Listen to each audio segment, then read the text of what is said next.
I had just had a 10-year layoff. Like, I hadn't done music in a long time. The first ever time I wanted to do a song, I wanted to uplift the area I was from, place I came from. That was big for me. Like Jay said, like, we from the place where news cameras never come, and so many things happen there.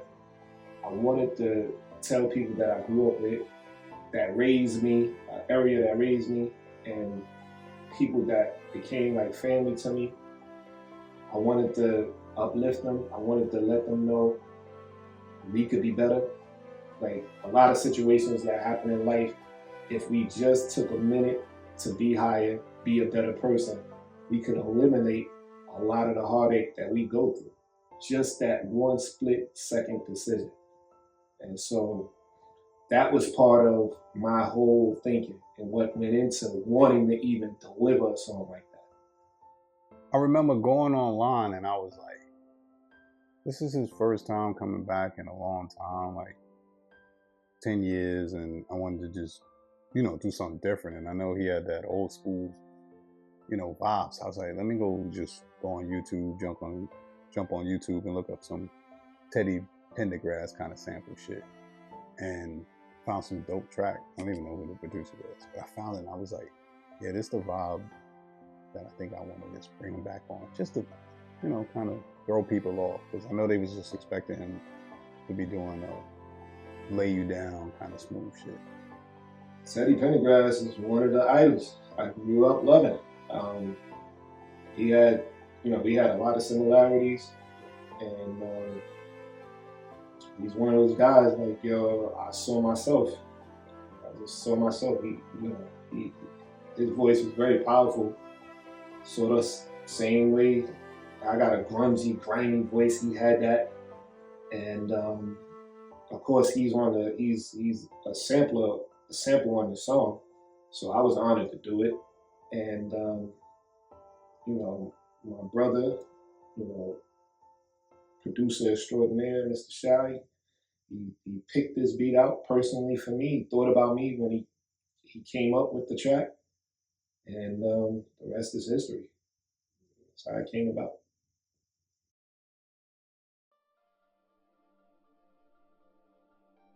I mean, a lot of things happened in my life that took me in all sorts of directions. I had a couple of personal losses in my life, and I had a brother murdered in this city, New York. I'm from Brooklyn.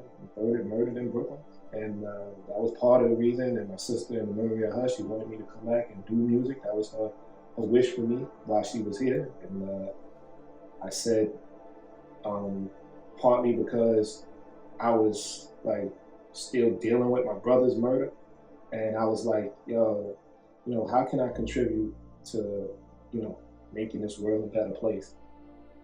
I got the assignment, of being the one that's gonna bring him back to the forefront, and he was like, I need a song. I was like, all right, let's do this joint.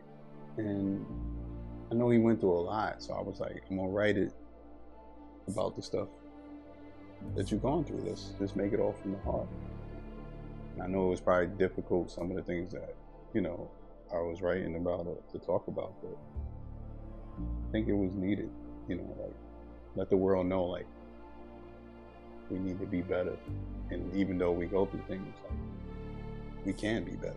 So it was meant to be an inspirational song, not just because of his problem, but his story can inspire others to do better, because where we from is be a lot of shit, man, going on. For my birthday, my brother, Ty Nitty, he took me out, and we went out to celebrate my birthday. Upon having a good time and enjoying myself, I started to get all, emotional about my brother not being here.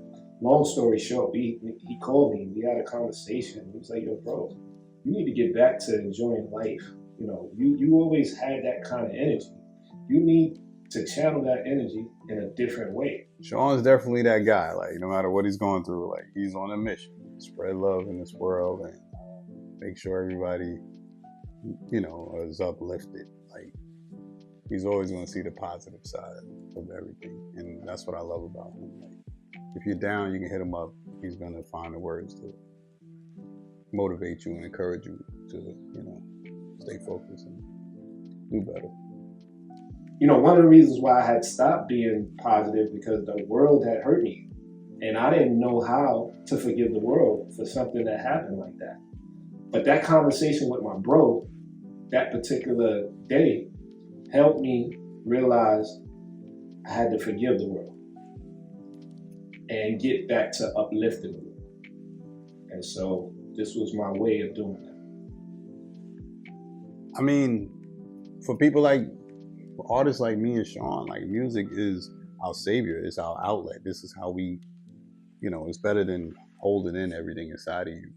It's best to just get on the track and let it out, because the stuff we've seen, the things we've been through, like you'll go insane, like holding that in. So this song meant a lot, not just to be like, oh, this is his comeback song, you know what I'm saying? Like Chi-Town, you know, I'm back working with my brother and everything, but it meant a lot. Like I was going through my own personal shit.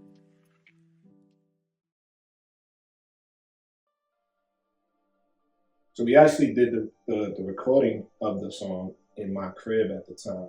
I was living in Brooklyn, Bed-Stuy on Pulaski, and you know, right across the street, you know, from the hood, from the projects, and you know, my bro, you know, Shy came through, and we recorded it right there in the crib. You know. So at that time in my life, I was going through some personal things with, you know, the mother of my kids, my twin mother, and, you know, whatever. I jumped up that morning, I jumped in the whip, and I was like, yo, I'm on my way, bro. You know, I'm gonna come to your crib so we can record. And running out the house, I forgot the mic stand. One of the most important things I'm gonna need if I'm gonna be doing a recording session. So I was like, yo, I'm hit him up. I was like, yo, bro, I'm gonna be a little late. Just gotta run back, grab the mic stand. But you know, it should only push me out like 30 minutes. So he was like, all right, bet. So long story short, I get to his crib, set everything up, we vibing. You always say we like Snoop and Dre, like once we get into the studio or like recording, like it's automatic, we know what to do. So, you know, we're recording the song, and then while we're recording, we hear like gunshot, bang, bang, bang. And he was like, oh, word, you put that in the song? I was like, nah, but in the song, we're talking about violence and gun violence. And, you know, I was like, nah, I ain't put that in the song. You know, I do everything in the mix. And he was like, oh, well, you should add that. And I was like, yeah, I'll add it. But at the time, we didn't really think nothing of it, because it's sad to say we're from Brooklyn, so hearing gunshots ain't nothing. Like, you know, it wasn't a big deal. But who would have thought like that could have been the day that I could have died. It's crazy because we're actually recording the song, the vibes, the recording, everything about it feels good. It's going well. I actually turned, you know, shot some gunshots in the background of hearing it, and I'm like, yo, bro, that's dope. You freaking, you know, gunshots in the recording like that. Like, yo, it fit perfectly. And, you know, he turns over to me. He's like, nah, man, I didn't put that in there.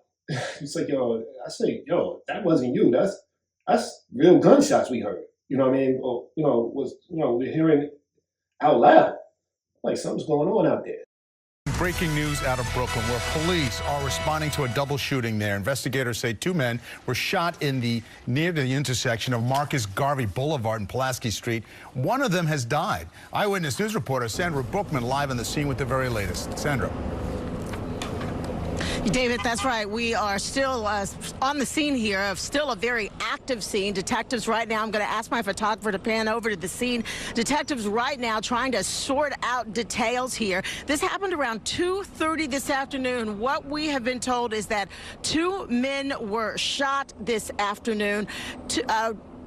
men in their 20s. At this hour, a 21-year-old is dead. He was taken to a Woods Hole Hospital, shot in the head. He has died. A second man, a 22-year-old, was shot, we're told, in the hip. He right now is in stable condition at Kings County Hospital. What you're looking at right now, again, is a pretty wide scene, about half a block, right next to the Roosevelt houses here in Bed-Stuy. It's also right across the street from a school, the Brighter Future School, right on the corner here at Pulaski Street and Marcus Garvey Boulevard. But what we found out after we recorded the song, you know, we went downstairs. I remember walking out the house, you know, we dapping it up. We all happy because the song came out great. And I'm walking to my whip, and it's across the street from his house. And, you know, I hit the button, my trunk pop up, and I see cops standing by there. I'm like, what are these cops doing by my whip? And they like, yo, this your car? I'm just like, yeah. And they was like, yeah, you can't touch it. This is a crime scene. And I was like, fuck you talking about? And then that's when I started paying attention, like, the whole block is blocked off. He said, come around. I went around to my car. On the passenger side, it had like a bullet hole by my gas tank. You know, it was blood all over the front of the car. And he was like, yeah, somebody just got murdered on your car. And right on this block. And then we turned around, we started noticing like it was like a blood trail in front of my whole car. And it was blood right in front of his house. We had just walked through, didn't even realize. And they was like, you know, somebody got shot up when they fell all over your car, and then the other person ran up the block and they died at the corner, right across the street from the kids' school. And which is crazy because now that we think about it, that's the shots that we heard. So like, it kind of really like, it's no other way to say it. Like it fucked me up because I'm just like, yo, bro, if I didn't forget the mic stand and I didn't go back to get that, you know what I'm saying? Like if I wasn't 30 minutes out, I was 30 minutes delayed. So when I was leaving to go get my kids to pick them up, you know, I was late. So you never know. That's how God works. Like one thing can always affect the other thing. And, you know, you just never know. If we would have walked out there probably 30 minutes earlier, we would have been walking out in the middle of that crime scene as it was going on. And we could have been a part of that. I almost felt like it was my calling, that was going to be it for me. And that was going to be, you know, it for Shad as well. Like we would have left the world something positive, and we would have risked our life doing it. Like we would put our life, you know, we didn't know it at the time, but it would have been like, you know, we made that song and God gave us that song knowing that was going to happen. I would have been comfortable with that being my last song because that song would have been telling the world, let's be better. You know, let's be better people. Let's think before we just do. Let's love and respect one another.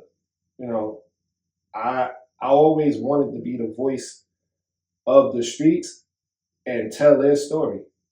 But to actually be a part of something like that and then have that be the song, be the reason why, like, yo, all of that would have happened, I would have been more than comfortable with that being my last song because it meant so much to me.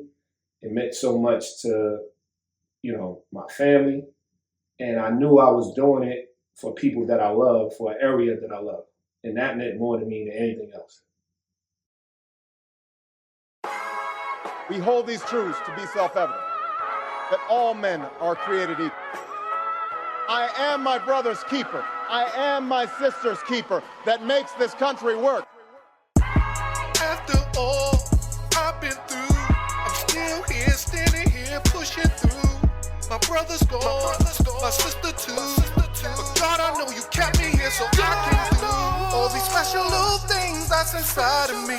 Time to shed a little light on society. Please don't shoot my brother. Please don't kill me, cause my color be higher. You can